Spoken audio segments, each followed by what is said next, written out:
Welcome back to another episode of Culture First TV. It's your boy Wes. Thank y'all for tuning in. Make sure you hit that like button, comment, and subscribe. Well. Here we go with another situation between 50 Cent and Jim Jones. Unfortunately, Jim Jones seems to either have gotten evicted or having some problems with his he has like a multimedia center where people make content. He has a barbershop in there. That's where he shoots his podcast. There are a lot of things going on. I think it's like 50,000 square feet. It's this huge complex where people pull up. It's in New York. I think it's in the Bronx, and people pull up, they do their content, they get a haircut, they might be able to shop. People that have clothing lines are able to put their clothes in there. Seems to be able to like rent out booths or something like that. I've seen inside footage. It looks like a dope place that Jim Jones has been building out for quite some time now. Unfortunately, initially I thought that he owned the property. Now we've come to find out that Jim Jones, in fact, does not own that property. He is actually leasing the property from somebody. And he and that person have had issues over the past couple of months. It's been reported that Jim Jones has not been paying his rent, that the water has been cut off. I think the lights have gotten cut off a couple of times. And in this video that I'm about to show you, it seems as though Jimmy was locked out. Either they changed the locks, they deadbolted the door or something, but Jim Jones was not able to get in. 50 Cent caught wind of that, and we know what happens from there. Let's take a look. He cut the lights off. You're not supposed to. You heard Jim? Huh? He cut the lights off. Turn back.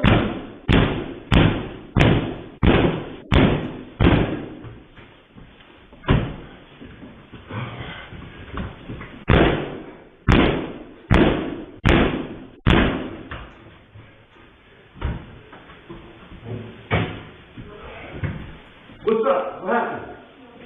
Yeah, I'm good. No, it's mine. It's my property. All right? You got to talk and talk to somebody.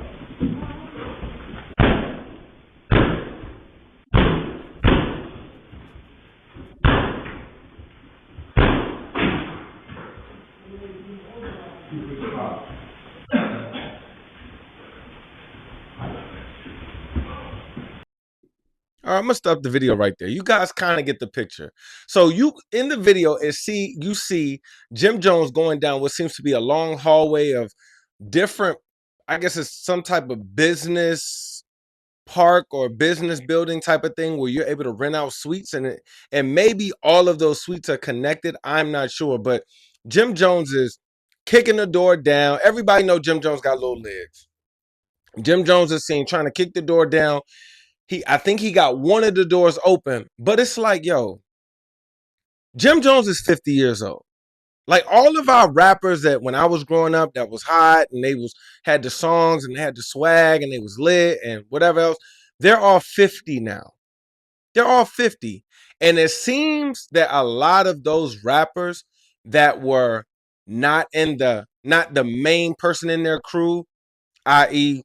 Tony Yayo, Jim Jones, they still have some immature ways about themselves. The reason I say it's immature is because this seems to be a business situation, right?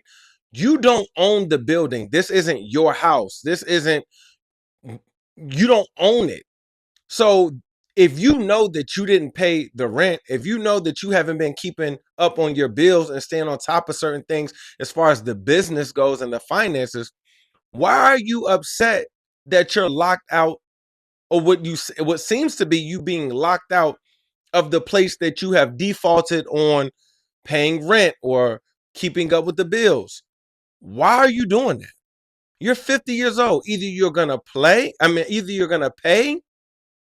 or you're going to be removed or evicted or whatever it is that you want to say. It just is what it is. And unfortunately, I don't think that Jim Jones understands it. I think that Jim Jones is used to, he's blood. He's a 50-year-old blood. He likes to hang out with the YNs. He likes to be on the block, be on the corner, and be outside. And I think that Jim Jones has a history of, for lack of better terms, deboing or strong arming a lot of situations based off of other people's fear. When you ascend in life, you're going to have to do business without emotion. And that's just a part of it. You can't just go in there thinking you can strong arm somebody or bully somebody into doing things because they're fearful of you and who you are or who you're with or what you represent. That's not how business works. Either you pay the tab to occupy that space or you're removed from there. What I think also is a factor is it was probably a blank canvas. And Jim Jones put a lot of time, energy, and money into renovating that space, making it look like something. And now he feels like he owns it. I've seen people rent apartments, rent houses, or whatever, and because they put their little spin on it and they have it in their mind that this is theirs, they forget that it's not theirs. And I think that this is one of those cases that Jim Jones is having. Now, as far as 50 Cent is concerned, you're dealing with a person who is operating on a different type of time. Even though he has ascended to a certain level where you would think that these things are beneath him, he reminds us time and time again, week after week, that these things are not beneath him. He is not bigger than an Instagram post to embarrass you or what, like, to show exactly who you are behind closed doors. If we never got this footage, we wouldn't even see what type of situation that this really is. Jim Jones is running a podcast out of there and all of the other things that I've already mentioned. And from the outside looking in, it seems as though, oh, everything's clicking, everything's running smooth. They do their podcast every week. He's hustling. You got people renting out their spaces, the barbershop, this and the third. But behind closed doors, your water's getting cut off. Behind closed doors, your lights are getting cut off. Behind closed doors, the landlord says that you owe him hundreds of thousands of dollars. Behind closed doors, the deadbolt is changed, the locks are changed, and you can't get in. This is embarrassing. You're 50, bro. Either handle your business or move on from the property and do something else. I would prefer to see Jim Jones handle his business. Once again, man, I won't be long-winded. It's your boy Wes. Thank y'all for tuning in to Culture First TV. Make sure you hit that like button, comment, and subscribe. Thank y'all for tuning in. Peace.